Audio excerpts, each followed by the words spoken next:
হুগলি জেলা তথ্য ও সংস্কৃতি বিভাগের ব্যবস্থাপনায় শনিবার হতে দুদিনের চন্দননগর ক্লাসিক্যাল মিউজিক ফেস্টিভ্যাল শুরু হলো চন্দননগর রবীন্দ্র ভবনে। পশ্চিমবঙ্গ রাজ্য সঙ্গীত একাডেমির তত্ত্বাবধানে এই ফেস্টিভ্যাল সংগঠিত করতে চন্দননগর পৌর নিগম সহযোগিতা করছে। মিউজিক ফেস্টিভ্যাল উদ্বোধন করেন রাজ্যের মন্ত্রী ইন্দ্রনীল সেন।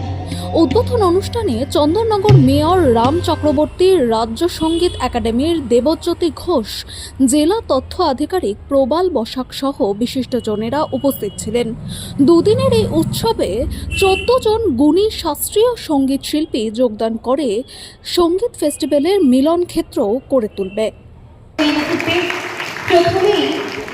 বিশিষ্ট সঙ্গীত শিল্পী শ্রী আমন আলী বাঙ্গাস মহাশয়কে বরণ করে নেবেন উপমহানগরী চন্দননগর পৌর নিগম মাননীয় শ্রী অমিত আগরওয়াল মহাশয়।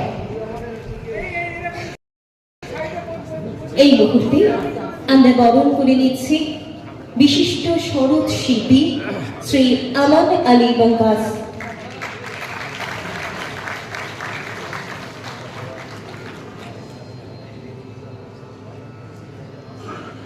একটু জোরে করতালের মাধ্যমে মুহূর্তটিকে আপনারা মুখরিত করে তুলবেন।